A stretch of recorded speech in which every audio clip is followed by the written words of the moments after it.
소주 하루 한 잔도 위험? 소주와 건강의 진실을 밝힙니다. 여러분, 이런 말 들어보셨나요? 하루 한두 잔은 괜찮아. 술을 적당히 마시면 오히려 건강에 좋다더라. 우리 주변에서 흔히 들리는 이야기입니다. 점심 식사 후 반주로 한 잔 혹은 스트레스를 푼다며 소주 한두 잔을 마시는 사람들은 나는 적당히 마시는 거니까 괜찮아라고 스스로를 안심시키곤 합니다. 그런데 정말 그럴까요?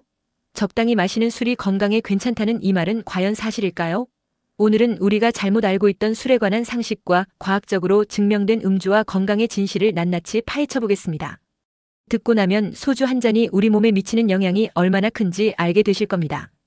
우리나라의 소주 소비량 술 얼마나 마시고 있을까? 통계에 따르면 우리나라 성인의 1년 평균 소주 소비량은 무려 52병입니다. 숫자로만 들으면 실감이 안 나실 수 있는데요. 이건 한 달에 약 4병, 즉 일주일에 1병 이상을 마시는 수준입니다. 물론 모든 사람이 이 정도로 마시는 건 아니겠죠. 술을 거의 마시지 않는 사람들도 포함된 평균이니까요. 그런데 이런 평균치를 고려해도 이 숫자는 굉장히 높습니다. 특히 술을 마시는 방식도 독특합니다. 점심 반주를 즐기는 분들도 많고 저녁 회식에서 몇 잔 마시는 건 흔한 일이죠. 심지어 하루에 한두 잔 정도는 아무 문제 없다는 이야기가 널리 퍼져 있습니다.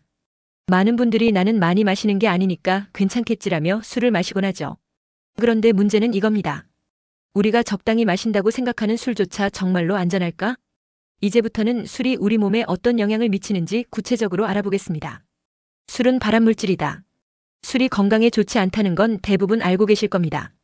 하지만 여기에는 더 심각한 사실이 숨겨져 있습니다. 바로 술이 1군 발암물질로 분류된다는 점인데요. 1군 발암물질, 이게 무슨 뜻일까요? 세계보건기구 산하국제암연구소는 술을 1군 발암물질로 지정했습니다. 이 등급은 암을 유발할 가능성이 가장 높은 물질들을 의미합니다. 담배, 성면, 카드뮴, 비소처럼 우리가 이건 절대 몸에 나쁜 것이라고 인식하는 것들과 같은 등급이죠. 이쯤 되면 궁금하실 겁니다. 술이 왜 이렇게 위험한 물질로 분류되었을까요? 그 이유는 술을 마실 때 우리 몸에서 생성되는 아세트알데하이드 때문입니다. 알코올이 우리 몸에 들어오면 간에서 분해되는데 이 과정에서 생성되는 아세트알데하이드는 DNA를 손상시키고 세포 변이를 유발합니다. 이것이 바로 암 발병의 주요 원인이 되는 거죠. 더 놀라운 점은 이 과정은 술의 양과 상관없이 일어난다는 겁니다. 즉 소량의 음주라 하더라도 우리 몸은 발암물질에 노출됩니다. 소주 한 잔이라도 맥주 한 캔이라도 그 위험은 동일합니다. 한두 잔도 위험하다? 그래도 하루 한두 잔은 괜찮지 않을까? 라는 질문이 떠오르실 겁니다. 하지만 과학적 연구들은 우리에게 분명히 말합니다. 한두 잔이라도 위험하다고요.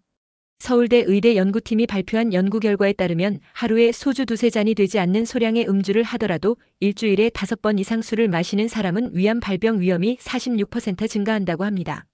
여기서 중요한 점은 소량이라도 음주를 지속하면 건강에 큰 영향을 미친다는 것입니다.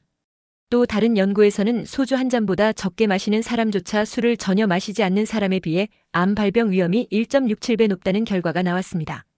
많은 사람들이 이 정도는 괜찮겠지라고 생각하지만 과학은 정반대의 결론을 보여주고 있습니다. 특히 술은 암뿐만 아니라 간 질환, 심혈관계 질환, 대사증후군과도 밀접하게 연관되어 있습니다. 적당이라는 기준은 단지 심리적인 위안일 뿐 실제로는 존재하지 않는다는 사실을 꼭 기억하세요. 가끔만 마셔도 괜찮을까? 나는 매일 마시지 않고 가끔 한 번씩 마시는데 그 정도는 괜찮지 않을까?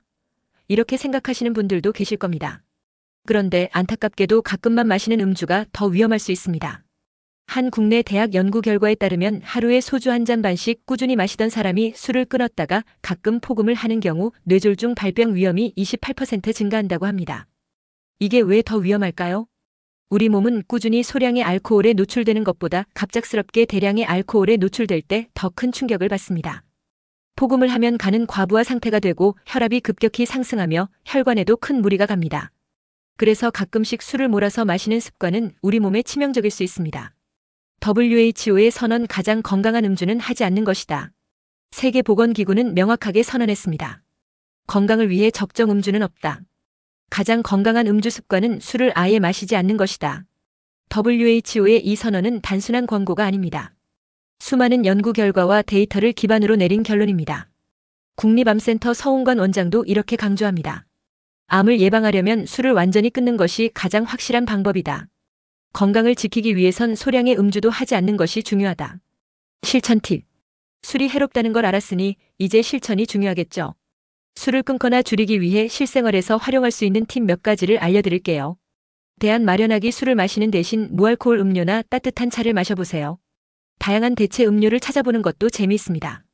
스트레스 해소법 바꾸기. 스트레스를 술로 푸는 대신 운동이나 명상, 산책 같은 건강한 방법으로 해소해보세요. 환경 바꾸기. 술 약속 대신 친구들과 운동 모임이나 카페 모임을 계획해보세요. 목표 설정하기. 가족이나 친구와 함께 술 끊기 챌린지를 시작해보세요. 서로 격려하며 목표를 이루는 재미도 느낄 수 있습니다. 결국 술은 우리 몸에 해로울 뿐만 아니라 소량이라도 발암 물질에 노출시킬 수 있는 위험한 물질입니다. 적당히 마신다는 아니란 생각을 버리고 오늘부터라도 술과 거리를 두는 연습을 시작해보세요. 건강은 작은 선택에서부터 시작됩니다.